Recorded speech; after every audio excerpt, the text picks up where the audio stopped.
సమగ్ర శిక్ష అభియాన్ కాంట్రాక్ట్ ఉద్యోగులను పర్మినెంట్ చేయాలని కోరుతూ నగరంలోని తెలంగాణ చౌక్ నుంచి జిల్లా కలెక్టరేట్ వరకు ఉద్యోగులు శాంతియుత ర్యాలీ చేపట్టారు. సమగ్ర శిక్ష అభియాన్ ఉద్యోగుల సంఘం నేత ఎలకపల్లి శ్రీనివాస్ ఈ సందర్భంగా మాట్లాడుతూ తమ కాంట్రాక్ట్ ఉద్యోగాలను పక్కా చేయాలని గత 24 రోజులుగా జిల్లా కలెక్టరేట్ ముందు నిరవధిక సమ్మె చేస్తున్న ఈ ప్రభుత్వం ఏమాత్రం స్పందించడం లేదని, అందుకు ఈరోజు తాము శాంతియుత ర్యాలీ నిర్వహించామన్నారు. గత సంవత్సరం హన్మకొండలో నిరసన కార్యక్రమం చేపట్టిన ధర్మిల సీఎం రేవంత్ రెడ్డి అధికారంలోకి వస్తే తమ ఉద్యోగాలను పక్కా చేస్తామని నేరుగా సచివాలయంలోనే నియామక పత్రాలను అందజేస్తారని మాటిచ్చిన సీఎం రేవంత్ రెడ్డి తీరా అధికారంలోకి వచ్చాక దాన్ని ఊసెత్తడం లేదన్నారు.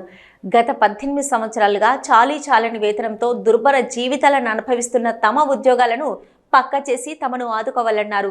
ఉద్యోగి కొమరయ్య మాట్లాడుతూ శాతవాహన కాలంలో ఈ రాష్ట్రం సుభిక్షంగా ఉండిందని, ప్రజలందరూ సుఖ సంతోషాలతో విలసిల్లారని దాన్ని గుర్తు చేసుకుని తాము శాతవాహనుడి వేషధరణ ధరించి నిరసన తెలుపుతున్నామన్నారు. ఈ కార్యక్రమంలో సమగ్ర శిక్ష అభియాన్ కాంట్రాక్ట్ ఉద్యోగులు పాల్గొన్నారు. సంవత్సరం మేము సమ్మె చేయడం జరిగింది. మరి ఆ సమ్మెలో భాగంగా మరి ఇప్పటి ముఖ్యమంత్రి అయినటువంటి శ్రీ రేవంత్ రెడ్డి గారు మాకు అప్పుడు మిమ్మల్ని రెగ్యులరైజ్ చేస్తామని మాట ఇవ్వడం జరిగింది. మరి మేము అధికారంలోకి రాగానే మిమ్మల్ని పిలిచి రెగ్యులరైజ్ చేస్తామని మాట ఇవ్వడం జరిగింది. మేము గత 18 సంవత్సరాలుగా సమగ్ర శిక్షలో చాలని జీతాలతో పనిచేస్తున్నాము. కాబట్టి రేవంత్ రెడ్డి గారు మాకు హామీ ఇచ్చారని మేము అదే ధీమాతో ఒక సంవత్సరం వేచి చూసాము. సంవత్సరమైనా ఎలాంటి ఊసెత్తకపోవడంతో మేము గత సంవత్సరం డిసెంబర్ 10వ తారీఖు నుంచి సమ్మె బాట పట్టాము.